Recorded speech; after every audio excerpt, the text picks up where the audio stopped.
Welcome to public TV news. బులెటిన్ల ముందుగా headlines.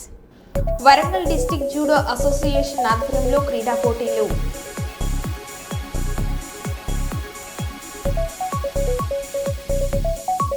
మాజీ ఓఎస్డీ కళ్యాణ్ ఇంట్లో ఈడీ సోదాలు.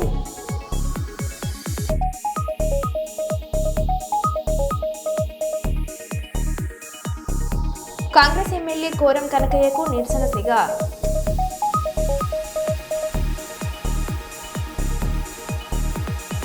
భారత్ లదాఖ్లో మన సైనికులు ప్రయాణిస్తున్న వాహనంపై కొండ చర్యలు విరిగిపడి 2 సైనికులు మృతి.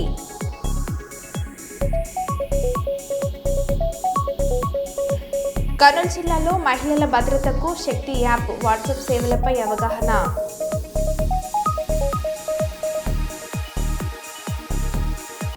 ఇక వివరాలకు వెళ్తే, భారత్లోని లదాఖ్లో మన సైనికులు ప్రయాణిస్తున్న వాహనంపైన కొండ చర్యలు విరిగిపడి 2 సైనికులు పరమపదించారు. పూర్తి వివరాలు ఇంకా తెలియాల్సి ఉంది.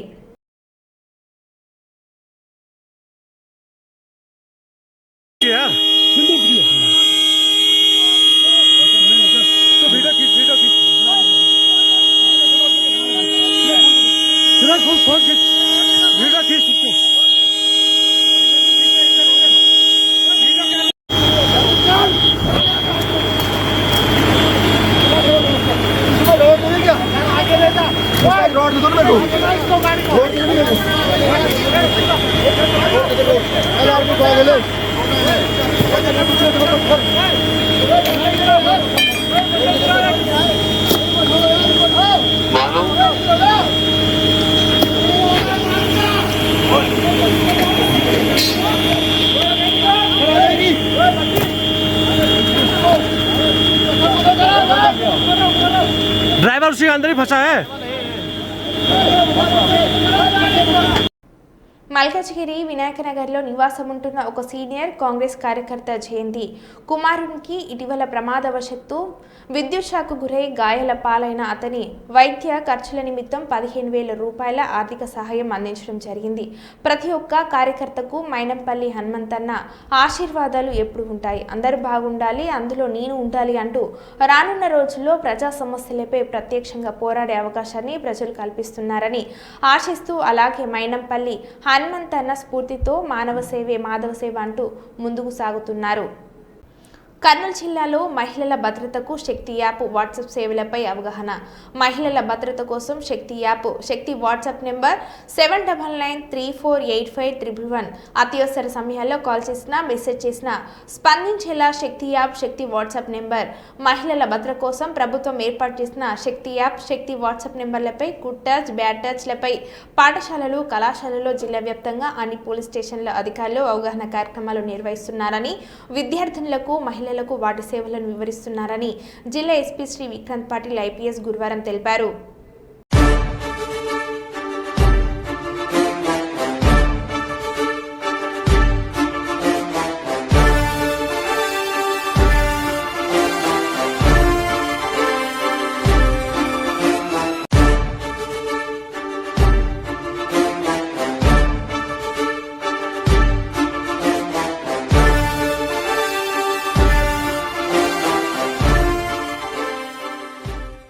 భూపాల్పల్లి పట్టణ సీఐ నరేష్ కుమార్ మాట్లాడుతూ, భూపాల్పల్లి బస్టాండ్ సమీపంలోని కూరగాయల మార్కెట్ వద్ద నిషేధిత గంజాయిని అక్రమంగా రవాణా చేస్తున్న భూపాల్పల్లి మండలం నాగారం గ్రామానికి చెందిన అనపర్తి రాజేష్ సమ్మయ్య ఈరోజు ఉదయం అనుమానాస్పదంగా సంచరిస్తుండగా పోలీసులు అతడిని అదుపులోకి తీసుకున్నారు. అనంతరం వారు చేసిన తనిఖీలో అతని వద్ద నుండి 1,301 కేజీ 300 గ్రాముల నిషేధిత గంజాయి లభ్యమైంది. ఈ నేపథ్యంలో మాదక ద్రవ్యాల నియంత్రణ చట్టం ప్రకారం కేసు నమోదు చేసి నిందితుడిని రిమాండ్కు తరలించి మాదక ద్రవ్యాల అక్రమ రవాణాను అడ్డుకోవడంలో భాగంగా గట్టి చర్యలు తీసుకుంటున్నామని, ఈ తరహా నేరాలపై సమాచారం అందించాల్సిందిగా భూపాల్పల్లి పట్టణ సీఐ నరేష్ కుమార్ ప్రజలకు సూచించారు.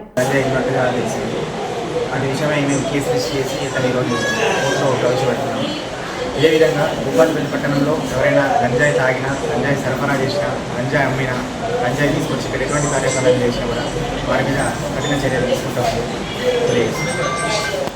రాజకీయ కుట్రతోనే మంత్రి కొండ సురేఖ ఓటర్ లిస్టు సరిగ్గా లేదని బ్యాంకులో ఆర్థిక అవకతవకలు జరిగాయని నిరాధారణ ఆరోపణలతో జిల్లా సహకార అధికారికి ఫిర్యాదు చేయించారని Warangal urban cooperative bank chairman Errabelli Pradeep Rao ఆరోపించారు. 1994వ సంవత్సరంలో స్వతంత్ర సమరయోధుడు స్వర్గీయ భూపతి కృష్ణమూర్తి సారథ్యంలో వరంగల్ నగరంలో ప్రముఖ వ్యాపార వాణిజ్యవేత్తలు, సామాజికవేత్తలు సహకార రంగంలో Warangal urban cooperative bank limited పేరుతో రిజర్వ్ బ్యాంక్ ఆఫ్ ఇండియా అనుమతితో బ్యాంకింగ్ కార్యకలాపాలు ప్రారంభించారు. బ్యాంకు అప్పటి పాలవర్గ సభ్యుల మధ్య సమన్వయం లోపంతో ఆర్బీఐ వారు బలహీన బ్యాంకుగా పరిగణించారని అన్నారు.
మా డైరెక్టర్ అందరికి కూడా, ఎందుకంటే రూపాయలు తీసుకోకుండా 25 ఏళ్ళు ఒక్క హోటల్ బిల్లు పెట్టలేదు. హైదరాబాద్ పోయిన నా ఎంబడి ఇద్దరు గన్మెన్లు వస్తారు, ఒక డ్రైవర్ వస్తాడు. ఒక హోటల్ బిల్లు, ఒక ఛాయ్ బిల్లు ఇంతవరకు మేము పెట్టుకున్నాం. ఏ పనికైనా హైదరాబాద్ పోయింది అయితే పనులు కావు.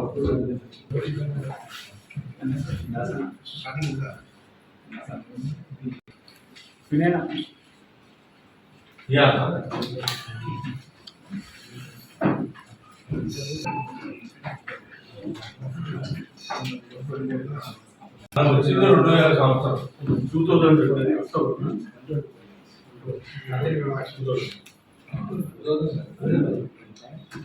ఎప్పుడైతే వచ్చిందో వచ్చినప్పుడు నుంచి నేను శాలరీ తీసుకుంటున్నా, డీజిల్ కూడా కొంత తీసుకోవటం జరిగింది.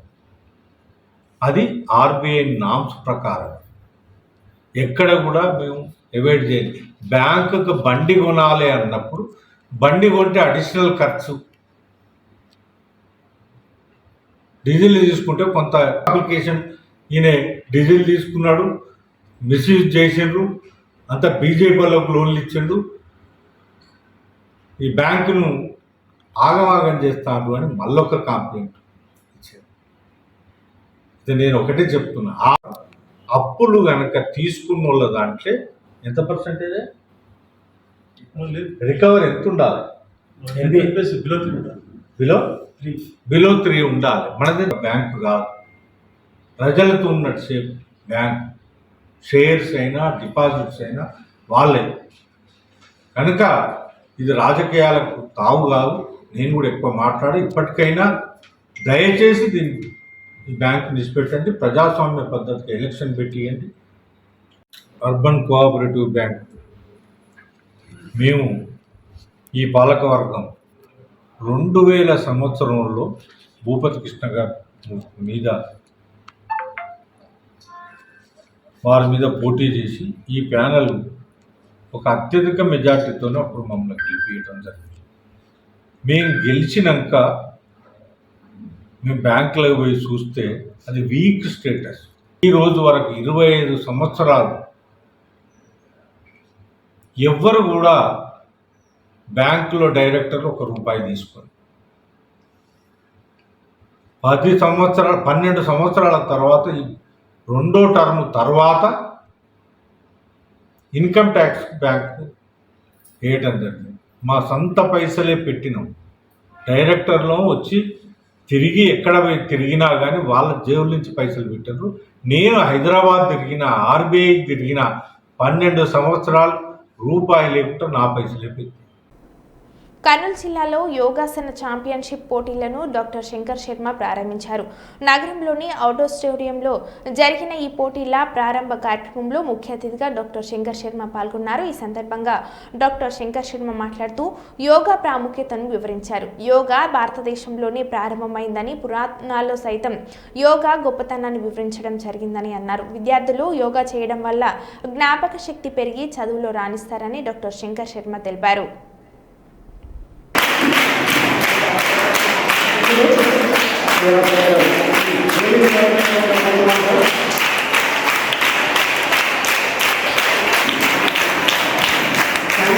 పోటీలో ప్రారంభించాలని అది కూడా కోరుకుంటున్నాను సార్. డాక్టర్ శంకర్ శర్మ గారు అలాగే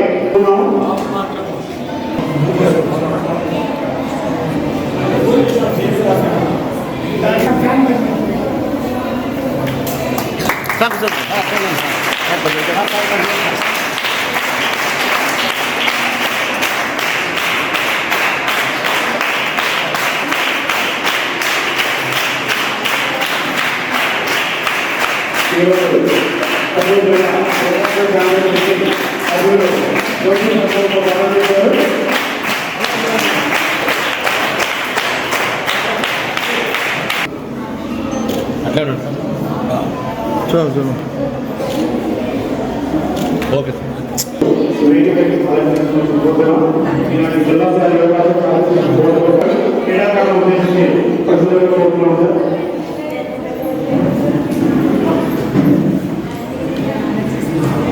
యోగాసన కాంపిటీషన్ మరియు క్లాస్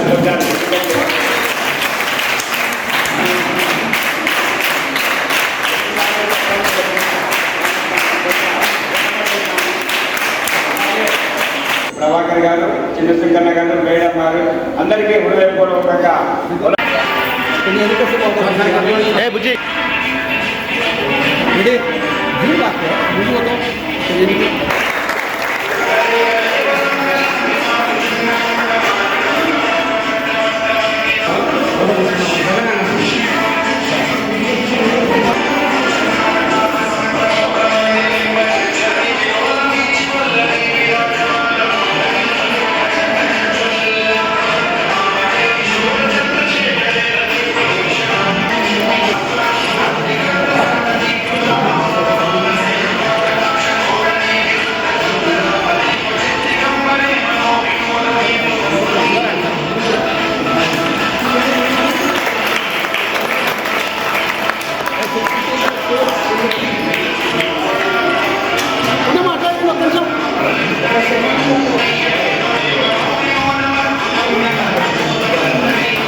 యోగాసన కాంపిటీషన్స్ జిల్లా లెవెల్లో మన ప్రభాకర్ గారి ఆధ్వర్యంలో జరుగుతుండడము, వాటిలో సెలెక్ట్ అయిన వాళ్ళను స్టేట్ లెవెల్కు, నేషనల్ లెవెల్ కూడా ఎంపిక చేసే ప్రక్రియ జరుగుతుందని ఇప్పుడే చెప్పినారు.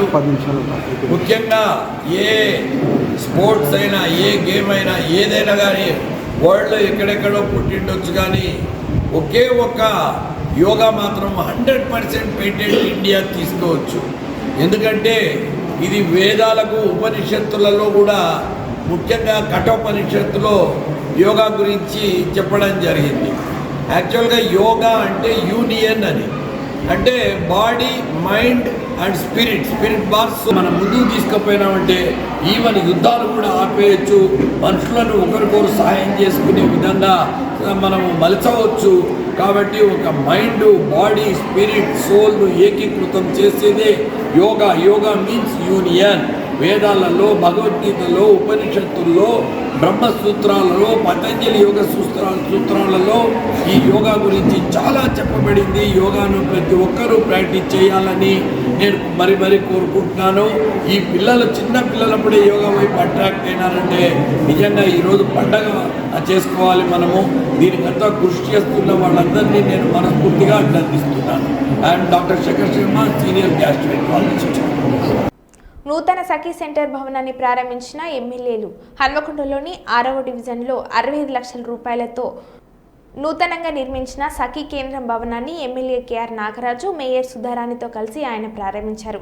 మహిళలు హెల్ప్ లైన్ 181కి డయల్ చేసి తమ సమస్యలను తెలియజేయవచ్చని పేర్కొన్నారు. ఈ సందర్భంగా నాయని రాజేందర్ రెడ్డి మాట్లాడుతూ హింసకు గురైన మహిళలు, బాలికలకు అవసరమైన సేవలన్నింటినీ ఒకే చోట ఈ సఖీ కేంద్రం అందిస్తుందని వరంగల్ పశ్చిమ ఎమ్మెల్యే నాయని రాజేందర్ రెడ్డి అన్నారు. అనంతరం ఎమ్మెల్యే కేఆర్ నాగరాజు మాట్లాడారు.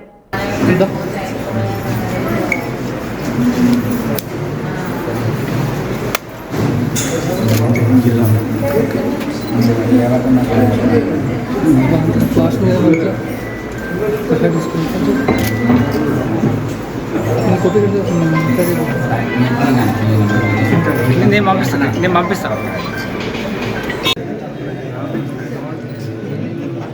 ఓకే కొట్టుకుంటే అలాంటి ఒకటి దెబ్బ జరుగుతాను.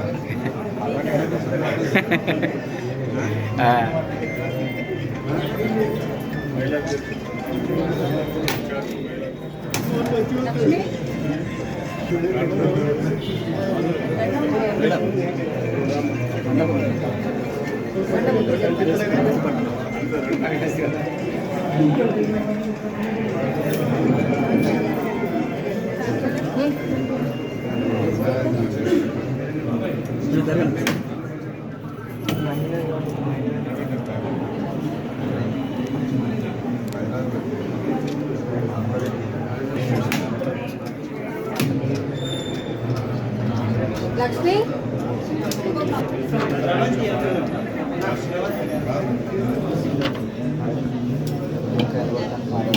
మరి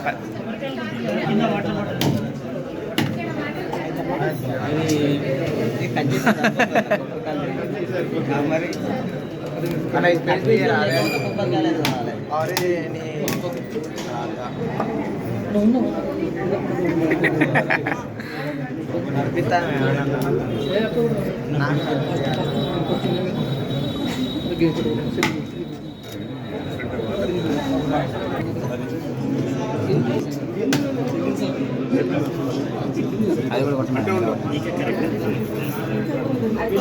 ఆయనతో కూడా కొట్టండి. ఆయనతో కూడా కొట్టండి.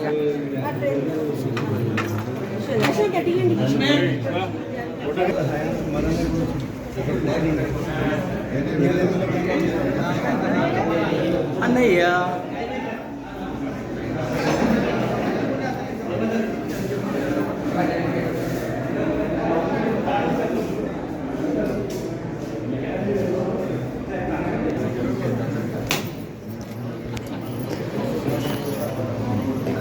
అంటే అంతే అనిపిస్తుంది.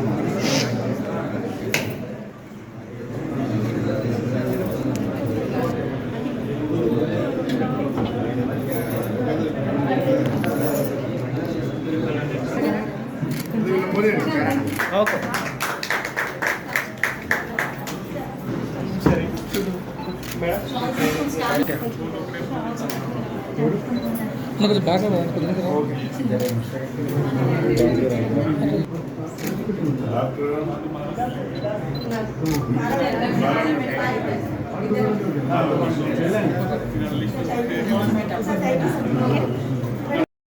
శాసనసభ్యులు నాగరాజు గారు, అదేవిధంగా మున్సిపల్ కార్పొరేషన్ మేయర్ గారికి, కార్పొరేటర్ మధు గారికి, అనితారెడ్డి గారికి మరియు సిబ్బంది స్టాఫ్ అందరికీ కూడా పేరు పేరు నమస్కారాలు.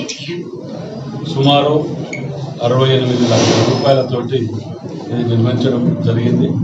దీని ప్రారంభం విప్లవాత్మకమైన మార్పులలో మహిళలకు రక్షణ కల్పించే విధంగా మహిళల పైన జరిగే అత్యాచారాలు, అలాగే అమ్మాయి ఎక్కడైతే సేఫ్టీగా ఉండగలుగుతుందో అక్కడ ఉంచడం వారిని, లేదు మా పర్యవేక్షణలో ఉంటామంటే ఇక్కడున్న అందరూ మహిళా అధికారులు ఎవరైతే ఉన్నారో వారి పర్యవేక్షణలో నుంచి వారి సెంటర్కు మా యొక్క ముఖ్యమంత్రి గారు, ఎందుకంటే హోంశాఖ వారి చేతులు కాబట్టి వారి యొక్క పర్యవేక్షణలో ఇంకా ఏమైనా వసతులు ఉన్నా కూడా అన్నగారి ద్వారా, మా ద్వారా, మేయర్ గారి ద్వారా కూడా మేము ఎప్పుడు ఎల్లవేళలా అందుబాటులో ఉంటామని తెలియపరుస్తాం. Thank you.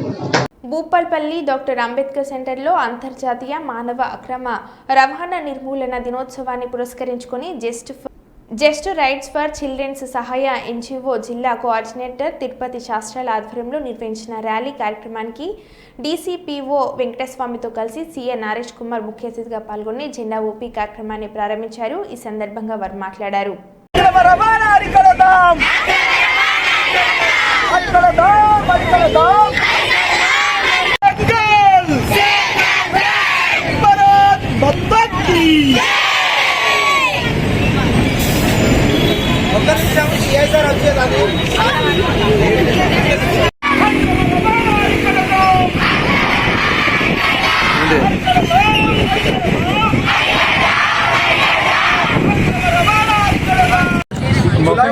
జూలై 15 నుండి జూలై 30 వరకు అగెనెస్ట్ ట్రాఫికింగ్ డేస్ అని అంటారండి వీటిని. అంటే ప్రస్తుతం ఏంటంటే బాల్య దశలోనే పిల్లలు పనికి అలవాటు పడడం వల్ల మత్తుకు మద్యానికి బానిస అవుతున్నారు. అదేవిధంగా వీళ్ళని అపహరించేటువంటి కార్యకలాపాలు నడుస్తున్నాయి. పనుల కోసమని కొంతమంది, ప్రేమ పేరుతో కొంతమంది పిల్లలను ట్రాఫికింగ్కు గురి చేస్తున్నారు. గురి చేయడం వల్ల ఏమవుతుందంటే భారతదేశంలోని యువతంతా కూడా మరి అంటే వాళ్ళ ఏజ్ ఒక దేశానికి ఉపయోగపడే సైనికులు కావాల్సింది పోయి దొంగలుగాను లేకపోతే వాళ్ళు శారీరకంగా వాళ్ళ అవయవాలను నమ్ముకునే పరిస్థితిలో ఉన్నారు. కాబట్టి అలాంటి పరిస్థితుల నుండి ఈ భారతదేశాన్ని రక్షించాలంటే ప్రతి ఒక్కరం ఎక్కడైతే ట్రాఫికింగ్ ఉందో అంటే అపహరణ అనేది ఎక్కడైతే జరుగుతుందో ఆ అపహరణను మనము నిర్మూలించే విధంగా ఎక్కడైతే పిల్లలను వాళ్ళు ఎత్తుకెళ్ళడం లాంటిది కార్యకలాపాలు జరుగుతున్నాయి. అలాంటి అపహరణ లేకుండా ఈ భారతదేశంలో బాలను రక్షించబడాలనే ఉద్దేశంతో అందరికీ అవేర్నెస్ చేయాలనే ఉద్దేశంతో నేడు ఈరోజు మన అక్రమ రవాణా నిర్మూలన డేను ఈరోజు మన టౌన్లో చేయడం జరుగుతుంది. దాన్ని ఉద్దేశించి ఈరోజు ఇక్కడ స్కూల్ యాజమాన్యంతో మాట్లాడి మరి ఇక్కడ పోలీస్ డిపార్ట్మెంట్ వాళ్ళతో మాట్లాడి ఈరోజు అందరికీ అవేర్నెస్ కార్యక్రమాన్ని పెద్ద ర్యాలీగా తీయడం జరిగింది. అందుకు ప్రతి ఒక్కరు కూడా స్పందించి రానున్న కాలంలో బాలికల యొక్క రక్షణ కోసము ప్రతి ఒక్కరు పాటుపడాలని, అపహరణ లేని బాలికల అపహరణ లేని భారతదేశాన్ని తీర్చిదిద్దడం కోసం ప్రతి ఒక్కరూ కృషి చేస్తారని కోరుకుంటూ ముగించుకుంటున్నాం. జస్ట్ రైట్స్ ఫర్ చిల్డ్రన్స్ సహాయ ఎన్జిఓ భూపాలపల్లి.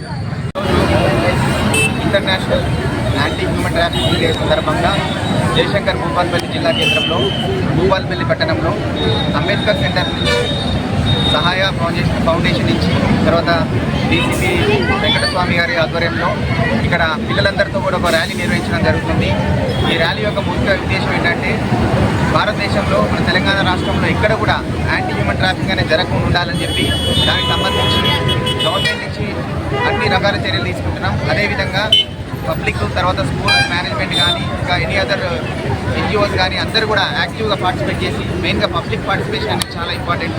ఈ హ్యూమన్ ట్రాఫికింగ్ అనేది దాన్ని పూర్తిగా నిర్మూలించి ముఖ్యంగా బాలికల పట్ల అంటే గర్ల్స్ పట్ల యాంటీ హ్యూమన్ ట్రాఫికింగ్ అనేది దాన్ని కఠినంగా వ్యవహరించి ఎక్కడ కూడా మన జిల్లాలో యాంటీ హ్యూమన్ ట్రాఫికింగ్ అనేది జరగకుండా ఇటువంటి ఇష్యూస్ ఎటువంటి కూడా అక్కడ రిపోర్ట్ కాకుండా పూర్తి స్థాయిలో నిర్మూలించాలని చెప్పి అందరికీ విజ్ఞప్తి చేస్తూ కూటమి జెండా పట్టుకో మాధవయ్య ఆంధ్రప్రదేశ్ రాష్ట్ర భారతీయ జనతా పార్టీ అధ్యక్షులుగా ఎన్నికైన పివిఎన్ మాధవ్ పార్టీ అభివృద్ధి కొరకు జిల్లాల వారీగా పర్యటనలు చేస్తున్నారు. అయితే ఒక చేయితో కూటమి జెండా పట్టుకొని మరో చేయితో బీజేపీ జెండా పట్టుకొని రాష్ట్ర వ్యాప్తంగా తిరుగుతానని చెప్పిన బీజేపీ రాష్ట్ర అధ్యక్షులు మాధవ్ ఎక్కడ కూటమి జెండా పట్టుకున్న దగ్గాలాలు కనపడలేదు. ఒక చేయితో కూటమి జెండా మరో చేయితో బీజేపీ జెండా పట్టుకోకపోవడం విమర్శలకు కారణాలవుతున్నాయి. వీటిని బట్టి చూస్తే రానున్న రోజుల్లో కూటమిలో చీలికలు తప్పవేమోనన్న అనుమానాలు రేకెత్తుతున్నాయి.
పల్నాడు జిల్లా మాచర్ల పట్టణంలోని 31వ వార్డు వినాయకుడి గుట్టలోని పట్టపగలే చోరీ జరిగింది. మధ్యాహ్నం 2 గంటల సమయంలో గుర్తు తెలియని వ్యక్తులు ఇంట్లోకి చొరబడి 20,000 రూపాయల నగదు ఎత్తుకెళ్లినట్లు బాధితుడు ఆలేటి బుజ్జి పేర్కొన్నారు. పూర్తి వివరాలు ఇంకా తెలియాల్సి ఉంది.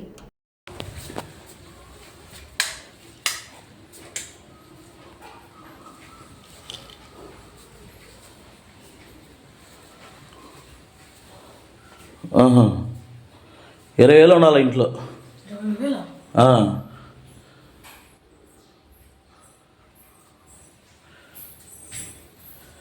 మొత్తం మీకు పక్కన పెట్టినారు.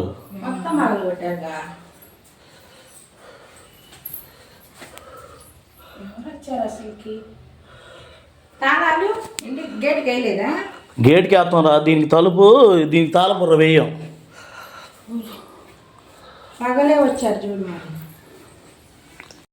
మరో బులెటిన్లో మళ్ళీ కలుద్దాం. Stay tune.